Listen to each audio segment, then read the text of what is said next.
بسم اللہ الرحمن الرحیم نحمدہ ونصلی علی رسولہ الکریم اما بعد۔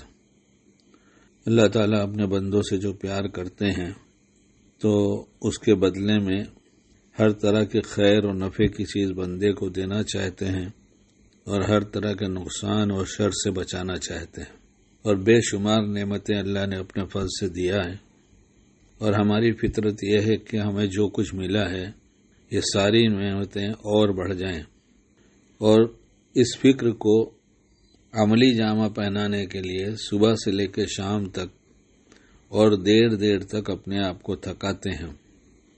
دن بھر کے تھکان کے باوجود بھی جو کچھ مل جاتا ہے اس پر شکر کے بجائے ہمیں وہ کم نظر آتا ہے، پھر مزید محنت دوسرے دن ہوتی ہے اور اسی طرح مہینوں ہوتی ہے اور سالوں ہوتی ہے۔ اور اللہ نے آسان سا طریقہ بتایا ہے کہ جو نعمتیں میرے بندے میں نے تجھ کو دیا ہے اس کا تو شکر ادا کر دے تو وہ نعمت میں میری شان کے حساب سے بڑھا دوں گا۔ ایک بزرگ کے پاس ایک بوڑھی عورت چھوٹی سی شہد کی شیشی لے کے پہنچی اور اس نے شہد کا سوال کیا کہ ایک شیشی شہد دے دیں۔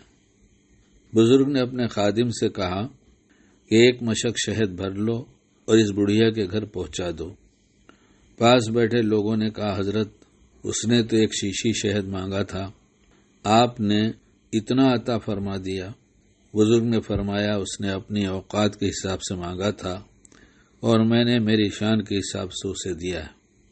جب کوئی بزرگ اس کا خیال رکھتا ہے کہ مانگنے والا کتنا کمزور ہے، کتنا چھوٹا سا اس کا سوال ہے، اس کا خیال نہ کر کے وہ اپنی شان کو دیکھ کر زیادہ سے زیادہ دے دیتا ہے تو اللہ تو بہت بڑی شان والا ہے۔ وہ جب خود نعمت کو بڑھائے گا تو کتنا بڑھائے گا ہم اندازہ نہیں کر سکتے۔ ترکیب ایسی نہیں ہے جو بہت مشکل ہو، شکر ادا کرنا ہے، زبان سے شکر ادا کرنا ہے، اور کتاب میں جو ملتی ہے بات اس کا مفہوم پہلے بھی عرض کر چکا ہوں کہ 3 دفعہ نعمت کو سوچ کر کہے الحمدللہ الحمدللہ الحمدللہ، پھر کہہ دے الحمدللہ رب العالمین۔ 2 الگ الگ باتیں ہیں، صرف الحمدللہ کہنا الگ روایت میں ہے اور الحمدللہ رب العالمین کہنا الگ ہے، لیکن اسے اس کے ساتھ شامل کر لیا جائے تو یہ شکر ادا ہو جاتا ہے اور اللہ نعمت بڑھاتے ہیں۔ پھر سوال یہ ہوتا ہے کہ نعمت ملنے کے بعد اس کا صحیح استعمال جو ہے وہی اصل شکر ہے۔ ہمیں اللہ کی ذات سے امید ہے کہ جو آدمی یہ کلمات کہے گا نعمتوں کو سوچ کر تو اللہ اس کو توفیق دے دیں گے کہ وہ نعمتوں کا صحیح استعمال کرے گا، اور اس صحیح استعمال کی برکت سے زبانی بول سے انشاءاللہ پھر نعمت ہی نعمت ہوگی، اور نعمتیں بھی ایسی جو آتی ہیں وہ چین سکون کے ساتھ آتی ہیں، پریشانیوں کے ساتھ نہیں آتی۔ اس لیے اللہ مہربان نے آسان سا طریقہ بتایا ہے تاکہ اللہ کی نعمتوں کا صحیح استعمال ہو جائے اور نعمتیں بڑھتی چلی جائیں اور بندہ خوشحال رہے۔